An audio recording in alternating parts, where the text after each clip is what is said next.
I study online में आपका स्वागत है। स्टैटिस्टिकल मैकेनिक्स का डिस्कशन अपन कर रहे थे। यूनिट फर्स्ट थी जिसमें कैनोनिकल इंसेंबल से रिलेटेड कुछ एक कंडीशंस थी, उनके बारे में स्टडी कर रहे थे। प्रीवियस जो लेक्चर था उसमें अपन ने पढ़ा था, डिस्कशन किया था कि आपके पास कोई क्वेश्चन आइडियल गैस हो और वो कैनोनिकल इंसेंबल में हो, उसके बारे में पढ़ा है अपन ने। एप्लीकेशंस कंप्लीटेड की अपन ने, और कैसे पार्टीशन फंक्शन अपन फाइंड आउट करते हैं अपन ने वो टास्क कंप्लीट किया। आज अपना टास्क है, यहाँ से अपन आगे बढ़ते हैं। तो यहाँ से ये नाम हटा दो, क्वेश्चन हटा दो। मीन्स आज अपन पढ़ने वाले partition function for canonical ensemble, उसकी स्टडी करेंगे, पार्टीशन फंक्शन फाइंड आउट करेंगे। और देखिए काफी तरीके आपको बता दिए, अपन थोड़ा डायरेक्टली चलेंगे। प्रॉब्लम है तो प्रीवियस लेक्चर पे आप विजिट करिएगा, क्योंकि एक स्टेप बार बार आएगी तो ठीक नहीं रहता। अपन बार बार वही इंटीग्रेशन करते रहे। बात यह है पार्टीशन फंक्शन कुछ वैसा ही निकलेगा जैसे क्वेश्चन आइडियल कैनोनिकल इंसेंबल में निकला था, लेकिन इसकी जब अपन एप्लीकेशंस पढ़ेंगे तो कुछ डिफरेंस मीन्स सिक्योरिटी एट्रोड फॉर्मूला था, ठीक है ना। इस प्रकार से अपन पढ़ने वाले। चलिए चलते हैं अब अपन अपने टॉपिक की ओर। हेडिंग होगा आज की क्लास का अपना पार्टीशन फंक्शन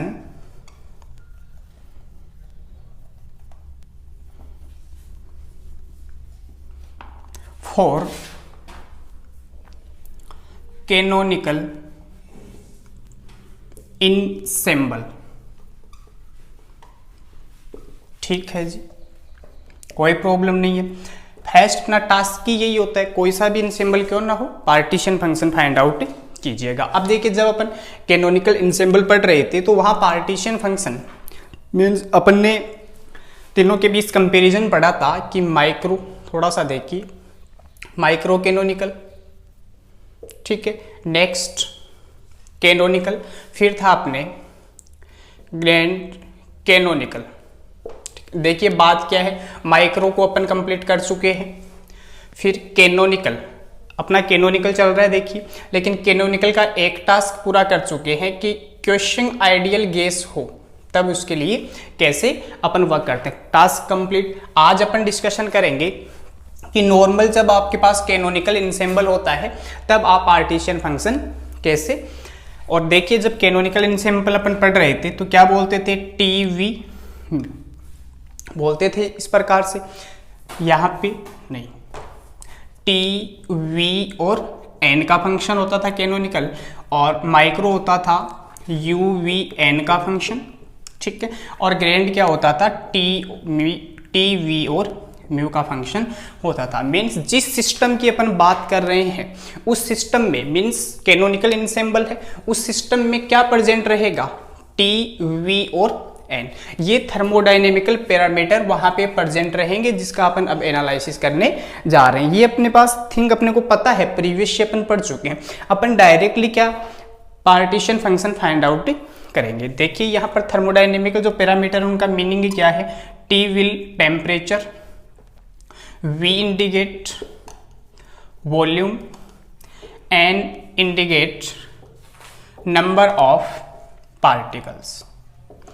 ठीक है जी, कोई नेगेटिविटी नहीं आनी चाहिए, क्योंकि फाइनल टास्क तक अपने को पहुंचना रहता है। तो बड़े डेरिवेशन जब होते हैं, काफ़ी क्रिटिकल स्टेप्स आती है, तो उनके लिए थोड़ी हेल्प अपने को जरूरी होती है, क्योंकि बच्चा ठीक सीखे। हमारा मकसद क्या है कि बच्चा अच्छा सीखना चाहिए, ठीक है ना। इस वजह से कोई नेगेटिविटी नहीं आनी चाहिए। अब देखिए जब अपन ने कैनोनिकल इंसेंबल पढ़ा था तो कैनोनिकल इंसेंबल के लिए इस प्रकार का पैरामीटर था, अपन ने बोला था पार्टीशन फंक्शन जेड h की power 3n factorial n into e की पावर माइनस ei/टो इंटू डी गामा होगा, ठीक है। इतना अपने को पता है। मीन्स अब अपने को करना क्या है कि ये पार्टीशन फंक्शन अपने को पता है थ्योरी से, अपन ये लेके चलेंगे। यहाँ पर अपन निर्देशांक की डेफिनेशन लगा देंगे। मीन्स डी गामा क्या होता है जी, फेज स्पेस। पहले थोड़ा समझिए आराम से, डी गामा होता है जी फेज स्पेस। यहाँ फेज स्पेस की अपन कंडीशन लगा देंगे, और फेज स्पेस जो डी गामा होता है क्या करते थे आप, means dpx, dpy, dpz, dx, dy और dz, इसका इस प्रकार से कोई फंक्शन होता था। फिर अपन इनका इंटीग्रेशन करते थे, सबका अलग अलग वैल्यूज फाइंड आउट, कुछ ऐसा ही अपन यहाँ पे करने वाले हैं। ये थोड़ा सा अपने को समझना था कि वाकई में ये जो कैनोनिकल एंसेम्बल है वो है क्या, इसका पार्टीशन फंक्शन कैसा है, जिसका अपने को एनालिसिस करना। ये जो पार्टीशन फंक्शन है अपने को फाइंड आउट करना। चलते हैं अपन सिस्टेमेटिक, क्योंकि अपना फर्स्ट टास्क रहता है कि थोड़ा सा उसके बारे में अपन जानने, और जानने के बाद अपन पूरे को पहचाने, ठीक है ना, कि उसका पूरा एड्रेस क्या है, उसकी क्या एप्लीकेशन है, लास्ट जो फॉर्मूला निकलता है उस फॉर्मूले की डिपेंडेंसी। जैसे पीछे अपन देख पा रहे हैं कि अलग अलग जो इंसेम्बल्स है वो लेमडा के ऊपर डिपेंडेंसी रखते हैं, ठीक है, डी ब्रोगली जो वेवलेंथ है, उसके अलावा एच के ऊपर डिपेंडेंसी रखते हैं, कुछ इस प्रकार का था। यहाँ पे भी अपन यही मेजर करेंगे कि क्या ये लेमडा पर डिपेंड करता है क्या। अब देखिए बात ये है कि जब आप क्वेश्चन निकालो चाहे नॉर्मल कैनोनिकल एंसेम्बल निकालो, लास्ट वाला फॉर्मूला वही निकलेगा, ठीक है, चाहे क्वेश्चन हो चाहे ये वाला हेडिंग हो, लेकिन निकालने का तरीका दोनों का अलग रहेगा, इसीलिए तो दोनों टॉपिक थोड़े डिफरेंट है। चलिए अपन बढ़ते हैं आगे। द पार्टीशन फंक्शन, क्लास को अंत तक अटेंड कीजिए। The partition function for canonical ensemble. अच्छा जी, क्या है this thing? Means Z equal 1/h की power 3n factorial n integration e की पावर -ei अपॉन 2, साथ में क्या जी, ठीक है, इक्वेशन नंबर 1। बट देयर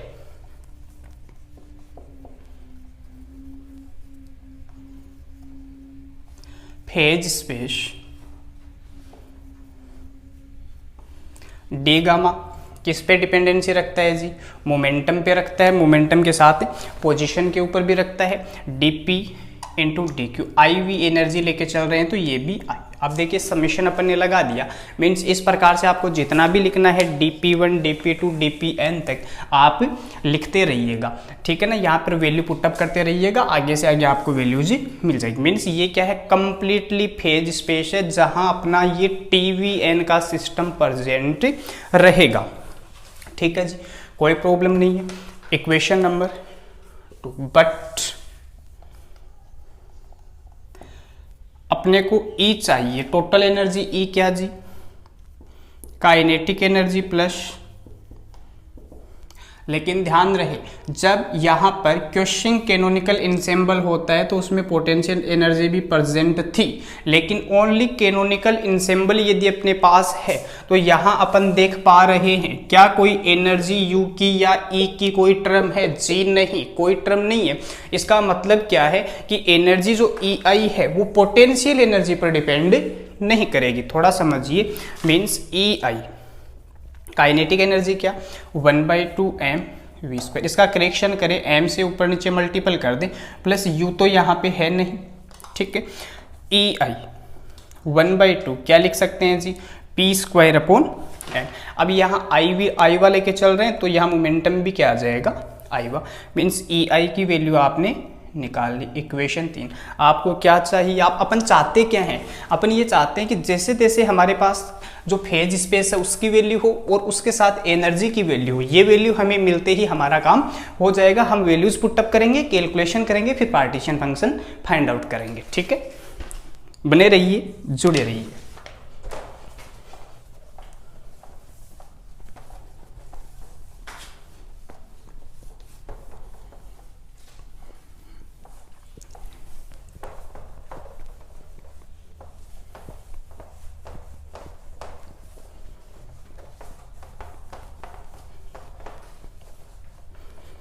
चलिए नेक्स्ट आगे।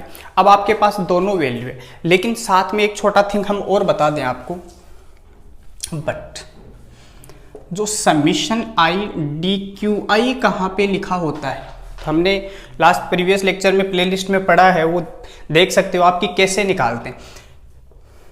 Q1 Q2 ऐसे चलते जाते हैं, Q3 Qn तक चलते जाते हैं। ये कहते हैं कि यहाँ पर ये जो पोजीशन कोऑर्डिनेट होता है, जैसे कि D लगाते हैं, पहले थोड़ा समझ लीजिए, ठीक है। जैसे dq1 आपको निकालना रहता है तो dq1 डी एक्स का फंक्शन रहता है, डी वाई का फंक्शन रहता है और डी जेड। मीन्स इसको अपन क्या लिखते हैं, D cube Q1, D cube Q2, D cube Q3 ends on D cube Vn। देखिए कितने पैरामीटर है, लेंथ मान लो, ब्रिथ मान लो, हाइट मान लो। थोड़ा सा एजम्पशन करो आप, लेंथ ब्रिथ इनटू हाइट क्या होता है जी, वॉल्यूम है। क्योंकि जहाँ पे भी अपन इस वाले इंसेंबल की बात करेंगे वहाँ कुछ ना कुछ वॉल्यूम रहेगा, उसकी लेंथ भी रहेगी, जो सिस्टम है उसकी ब्रिथ है, हाइट है। मीन्स इसको अपन किसका फैक्टर ले सकते हैं, वॉल्यूम v का फैक्टर ले सकते हैं। तब जो समीशन आई डी क्यू आई है, ये कैलकुलेशन कंप्लीटली करने के बाद क्या निकलता है जी, ये वॉल्यूम v का टर्म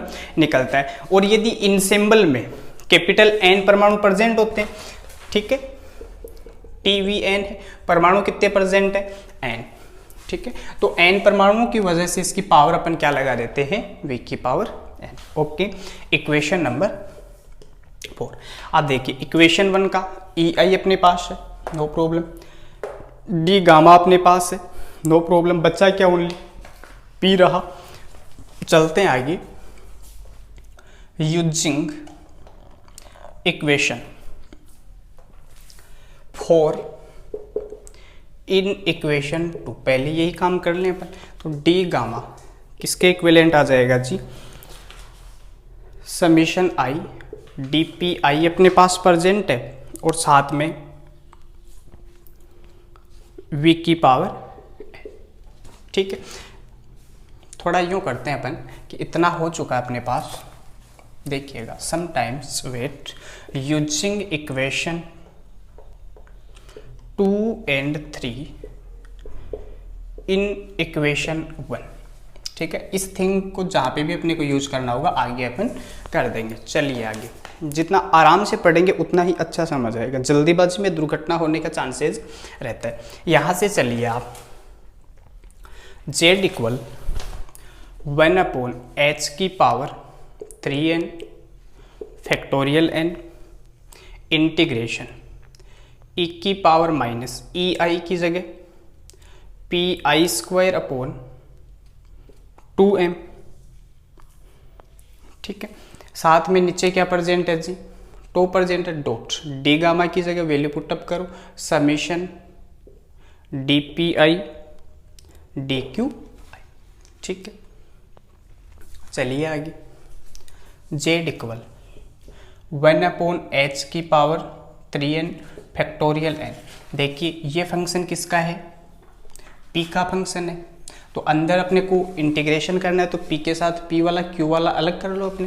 तो इसको कैसे लिख सकते हैं अपन, integration summation D Q I e की power minus pi² 2m2 multiple by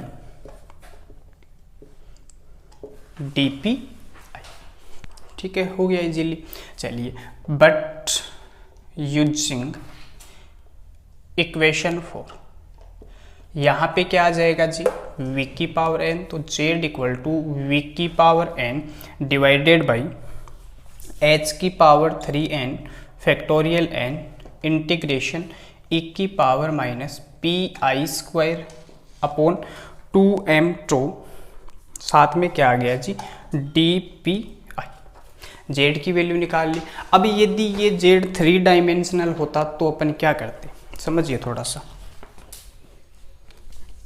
क्योंकि ये जो इंसेंबल है वो 3 डायमेंशनल में भी हो सकता है और फाइनली ओवरऑल अपने को 3n में ही कैलकुलेशन करनी रहती है कि जब उसका डायमेंशन 3v में ये हो तब रिजल्ट क्या देता है। तो प्रीवियस लेक्चर में अपन ने देखा था कि अपने पास यदि इफ दिस कंडीशन, ऐसे लिख सकते हैं ना, फॉर 3n डायमेंशन 3n है, मीन्स ये जो pi है वो इस निर्देशाकाश में कहाँ पे भी प्रेजेंट रह सकता है। तो देखिए, सुनिए आप बात को ध्यान से, dpx dpy साथ में क्या हो गया, dpz। यदि ये कहाँ पे भी प्रेजेंट हो सकता है, means this system present will be -∞ to infinite. Means आपको समाकलन कर देना है -∞ से इनफाइनाइट तक। और यदि 3n डायमेंशन है तो उसकी पावर में, जैसे यहाँ पे n परमाणु थे तो n, और 3n डायमेंशनल होता है तो पावर में क्या पुट कर देते हैं अपन 3n। ये प्रीवियस लेक्चर में बहुत अच्छे से अपन ने पढ़ा है, ये थिंक आराम से धीरे धीरे, ठीक है। चलिए अब लिखने का तरीका सीखिए कि 3n डायमेंशनल में कैसे लिखते हैं। प्रॉब्लम है आपके प्रीवियस लेक्चर पे विजिट कर लीजिएगा, नो प्रॉब्लम, ठीक है।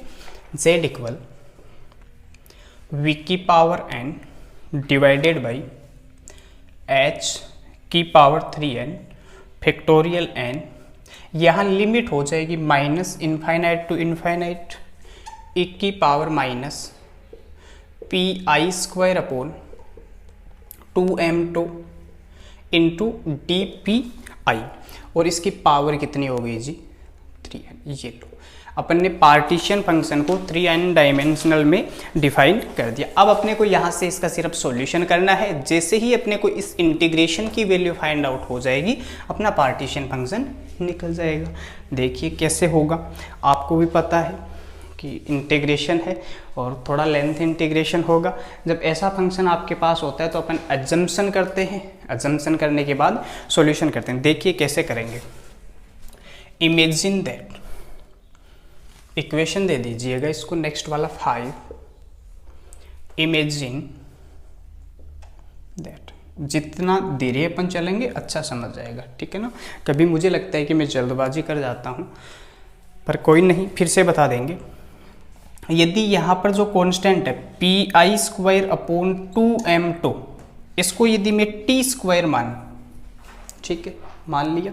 इंटीग्रेशन करना तो इसका डिफरेंशिएशन करना होगा। नाउ डिफरेंशिएशन कर दो, पी स्क्वायर का 2pi, पी का वापस dpi, नीचे क्या प्रेजेंट है 2m2, ठीक है, नो प्रॉब्लम। टी स्क्वायर का क्या हो गया जी 2t इंटू dt। अलग से इक्वेशन देते चलो क्योंकि इनका आपस में रीअरेंजमेंटेशन भी होगा। देखिए यहाँ चले गए, means pi into D P I equal to 2m2 into T into D T, equation B. देखिए यहाँ से यदि अपने को पी आई निकालना होता, ठीक है, तो पी आई की वैल्यू क्या होती है, या फिर अपन क्या कर सकते हैं, यहाँ से टी की वैल्यू निकालिए। देखिए ध्यान से, by equation A T equal क्या हो जाएगा P I upon root of 2m2, square हटा दिया, इस तरफ रूट ले लिया, very simple. Equation C, equation C put in equation B. Sometimes wait, क्योंकि ये भी तो काम अपना ही है, ठीक है ना।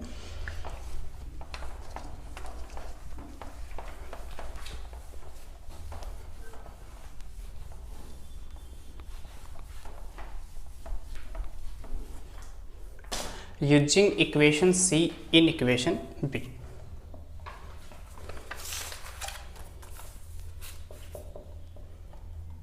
कर दो, क्या मिलेगा अपने को P I into D P I equal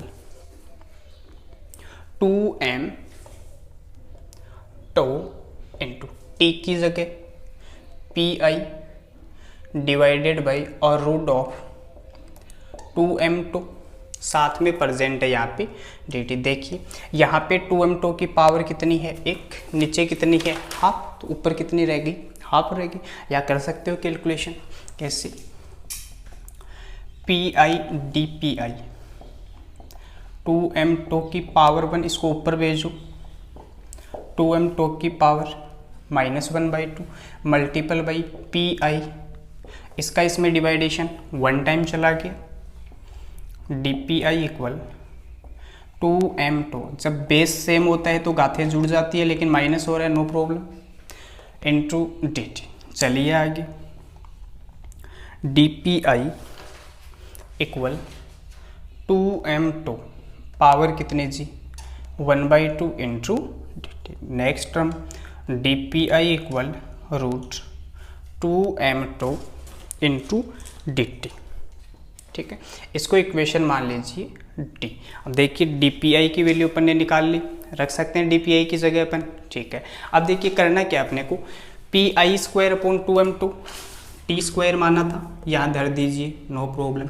फिर डी पी आई, अपन ने ये कैलकुलेशन क्यों की, क्योंकि अपने को क्या चाहिए होता था, डी पी, अपन चाहते थे कि डी पी आई भी अपने पास हो ताकि पूरी टर्म किसकी टर्म में हो, टी की टर्म में, तभी इंटीग्रेशन कर सकते हैं।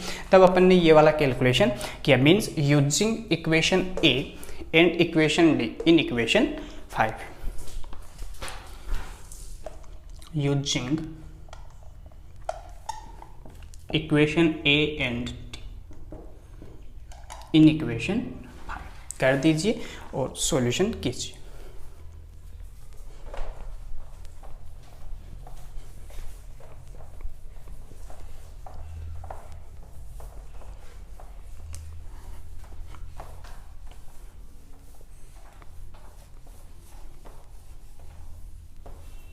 चलिए, जैसे ही आप यूज करोगे तो z इक्वल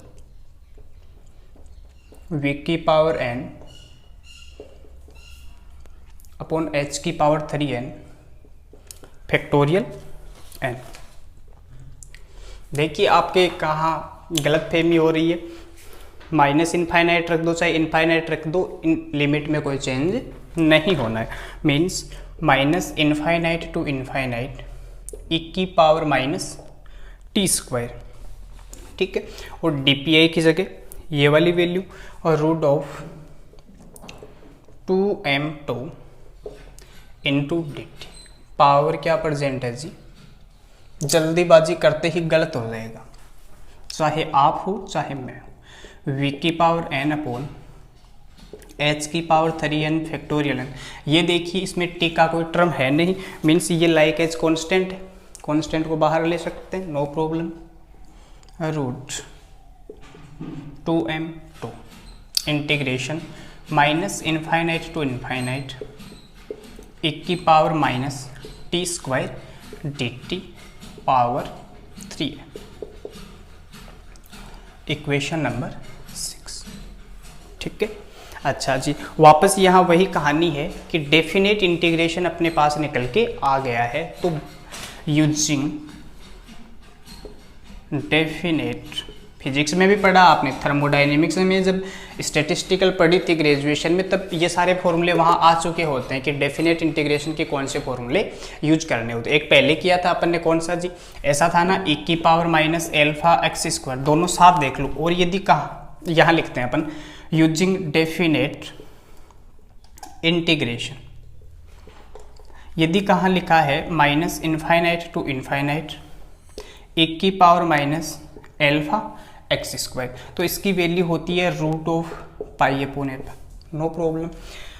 यदि ऐसा कहाँ लिखा है minus infinite to infinite e की power minus t square into D t, इसकी वैल्यू होती है रूट पाई। अरे क्यों हो गई ये वैल्यू, क्यों हो गई, इसकी मर्जी थोड़ी है कि डायरेक्टली ये वैल्यू कर देगा। हाँ क्यों हुई है, क्योंकि डेफिनेट इंटीग्रेशन ये अपन पढ़ चुके हैं, e की power minus alpha x square ये होता है, एल्फा क्या है यहाँ का गुणांक, यहाँ मल्टीपल में मल्टीपल क्या है, 1 मल्टीपल है। इसका मीनिंग क्या है कहने का कि यहाँ एल्फा की जगह 1 रखिए, क्या मिल गया आपको, रूट पाई मिल गया। समझ चुके इस बात को, ठीक है।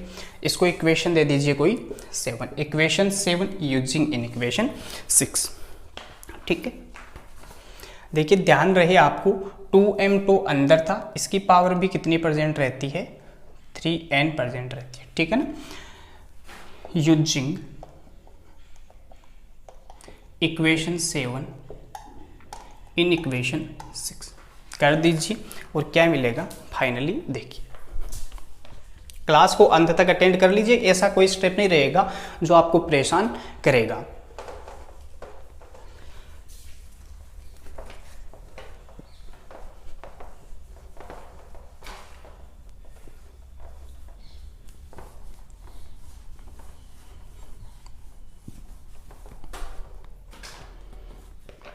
अच्छा जी, रखिए z इक्वल टू v की पावर n अपॉन h की power 3n upon factorial n अंदर और रूट ऑफ 2m2 की पावर 3n, इसकी पावर क्यों है देखिए यहाँ पे प्रेजेंट है, इसको बाहर निकाला तो ऊपर वाली पावर तो साथ आएगी ना, ठीक है। डॉट यहाँ पे अंदर क्या रह गया, रूट पाई की पावर 3n, दोनों को एक साथ लिख सकते हैं ना अपन, जेड इक्वल वी की power n divided by H की पावर 3n फैक्टोरियल n और रूट ऑफ 2m पाई 2 की पावर 3n होगी। रूट को हटाओगे तो ऊपर पावर क्या आएगी जी, 1/2 आएगी। चलिए आगे, जेड इक्वल वी की पावर n अपॉन एच की power 3n factorial n into साथ में क्या आ जाएगा जी, 2 पाई m टो की power 3n, power 1/2, power multiple होगी। अच्छा जी, हमने इतना कर दिया, लेकिन यहाँ h के पैरामीटर में यदि इसको मेरे को बनाना है तो बनाना पहले भी सिखाया था, फिर भी आपको सिखाते हैं, ठीक है ना। और बनाना में एनर्जी बहुत होती है, तो यहाँ पहुँचने के बाद ही टॉपिक पूरा होगा और अपने को थोड़ी एनर्जी महसूस होगी कि हमने अपना टास्क कंप्लीट किया, ठीक है ना। जेड इक्वल वी की पावर n, इसको यदि मैं यूँ लिखूँ, h है, स्क्वायर कर दिया, स्क्वायर करने के बाद इसका मैंने रूट ले लिया, मीन्स पावर 1/2 लगा दी, और फिर पावर 3n%, ठीक है। और साथ में क्या है, फैक्टोरियल n कर सकते हैं, नो प्रॉब्लम। हटा दो आप, वापस आप स्क्वायर से 1/2 कैंसिल कर दो, ऊपर वाली स्टेप मिल जाएगी, कर सकते हैं ना। स्टेप पे कोई फर्क नहीं पड़े तो अपन कोई भी करेक्शन कर सकते हैं, ठीक है। 2 पाई m2 की पावर 3n/2। यहाँ से देखिए आप, मान लो मैं स्क्वायर को एक जगह रखूँ, देखिए लास्ट टर्म v की पावर n डिवाइडेड बाई, इसको यूँ लिख सकते हैं ना, h स्क्वायर की power 3n/2 into factorial n 2 pi m2 की पावर 3n/2। अच्छा जी, यहाँ पे कोई क्वांटिटी लिखी गई है जिसकी पावर कितनी है, 3n/2 है, वहाँ पे क्वांटिटी है पावर 3n/2 है। इसको यदि मैं नीचे ले जाके इसके साथ लिखूँ तो दोनों की पावर क्या रह जाएगी, 3n/2 रह जाएगी, ठीक है। थोड़ा सा वेट करिए आप।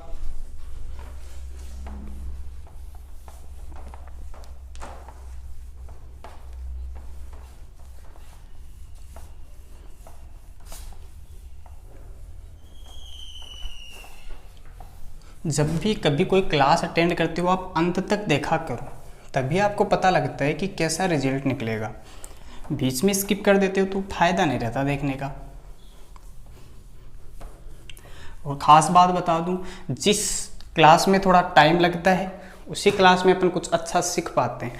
आप ये चाहो कि ये टॉपिक हमें तो 10 मिनट की क्लास में चाहिए, तो मिल सकता है आपको यूट्यूब पे 10 मिनट का भी ये टॉपिक मिल सकता है, बोर्ड पर भरा हुआ मिलेगा, छपा हुआ आपको मिलेगा, और वहाँ से समझाते हुए मिलेंगे कि ये हो गया जी, यहाँ कर दिया और 10 मिनट में टॉपिक ख़त्म कर दिया, मिल सकता है, देखा है मैंने, ठीक है। लेकिन अपना वो वाला मकसद नहीं है, अपने स्टेप बाय स्टेप चलते हैं, ठीक है ना। चलिए आगे, जेड इक्वल क्या हो जाएगा, वी की power n upon factorial, no problem. चलिए आगे, 2 pi m2 divided by h square लिख सकते हैं ना नीचे, की पावर 3n/2। यदि आप नाराज हो तो वापस वो वाली टर्म निकाल सकते हो इससे, इसको मैं बाहर लूँ तो ऊपर पावर में क्या आ जाएगा, 3n/2, नो इश्यू। चलिए अच्छा जी, यहाँ पे क्या आ चुका, h स्क्वायर आ चुका।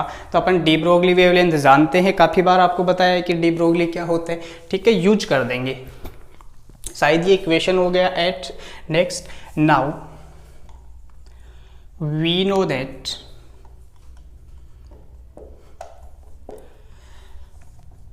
द डी ब्रोगली वेवलेंथ क्या होती है जी, lambda equal to h upon और root 2 pi m K T. तो क्या लेते हैं, ठीक है जी, इसमें चेंज कर लो, h upon root of 2 pi m। तो यहाँ क्या है h, आपको क्या चाहिए, यहाँ से h चाहिए, निकाल लो। h क्या मिला, लेमडा और root of 2 pi m2, equation number 9 using in equation 8। अच्छा देखिए, आपका पार्टीशन फंक्शन यहाँ पे निकल चुका है, आपका पार्टीशन फंक्शन यहाँ पे भी निकल चुका है। एक और वैल्यू निकालेंगे, वो भी पार्टीशन फंक्शन ही होगा, लेकिन कैसी भी टर्म आपको एग्जाम्स में पूछी जा सकती है। इस पर्पज से अपन अलग अलग फॉर्मूले को रिप्लेस करते चल रहे हैं। जैसे यहाँ तक हुआ तो एच को अंदर पूछा जा सकता है, अपन ने कर दिया जी। अब इस एच को लैम्डा की टर्म में पूछा जा सकता है, जो अपना चल रहा है जी। ठीक है, चलो चलते का नाम गाड़ी है, कभी मत रुकना। जेड इक्वल वी की power n upon factorial n 2 pi m2। H की जगह रख दीजिए, स्क्वायर होगा ना तो लेमडा स्क्वायर, ठीक है, और रूट ऑफ 2 पाई m2, इसका क्या है जी स्क्वायर, लेकिन पावर क्या प्रेजेंट है 3n/, ठीक जी। चलो जेड इक्वल वी की power n upon factorial n 2 pi m2 divided by lambda square, 1/2 से स्क्वायर चला गया, क्या मिला अपने को 2 पाई m2, नो दिक्कत, पावर 3n/। कुछ एक आप कमेंट करते हो कि sir please can speak in English, तो इंग्लिश में जब अपन स्पीक करते हैं तो अच्छा समझ नहीं आ पाता है, ठीक है ना। हिंदी ही एक ऐसा लैंग्वेज है जिसमें बहुत अच्छा समझा जा सकता है, उसके अलावा कोई लैंग्वेज नहीं है जिसमें अच्छा अपन समझ सकते हैं, ठीक है ना। जेड इक्वल वी की पावर एन, और सब हिंदुस्तानी हो, हिंदी तो सबकी समझ ही आती है, काम तो पूरा इंग्लिश में कर रहे हैं अपन, ठीक है ना। वी की power n upon factorial n, यहाँ पे क्या रहा 1 अपॉन लेमडा स्क्वायर की पावर 3n/। अच्छा जी, क्या कुछ और लिखा जा सकता है इसको, वी की power n upon factorial n 1 upon lambda square की पावर कितनी जी, हटा दिया मैंने, एक के ऊपर तो कितना भी पावर लगा ऊपर नहीं रहना है, ठीक है। तो लेमडा के ऊपर वाली पावर अपन यहाँ ले आए, क्यों ले आए, क्योंकि मैं 2 से 2 यदि भगाना चाहूँ तब मैं लेके आ गया, ठीक है ना। चलिए आगे, जेड इक्वल वी की power n upon factorial n 1 upon lambda का पावर कितनी जी।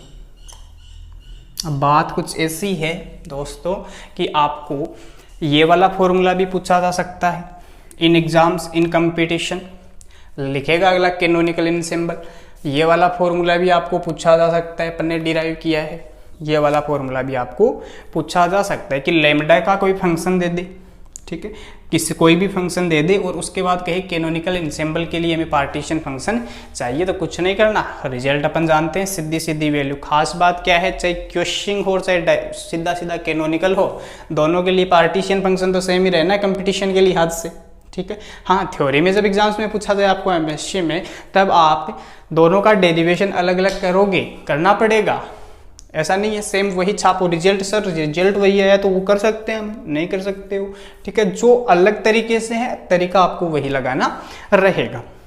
समझ पाए, अपन ने बहुत अच्छे से पढ़ा है और बिल्कुल अपन जल्दीबाजी नहीं करते, ठीक है। अगर आपको फिर भी लगे तो आप बता सकते हो, टेलीग्राम पे बता दीजिएगा, इंस्टाग्राम पे बता दीजिएगा, एक और ऑप्शन है कमेंट कर दीजिएगा। आपको कोई भी एरर लगता है, कोई भी डाउट होता है तो हम आपकी सेवा में हाजिर हैं, आप हमें बताइए, मौका तो दीजिए सेवा का, ठीक है।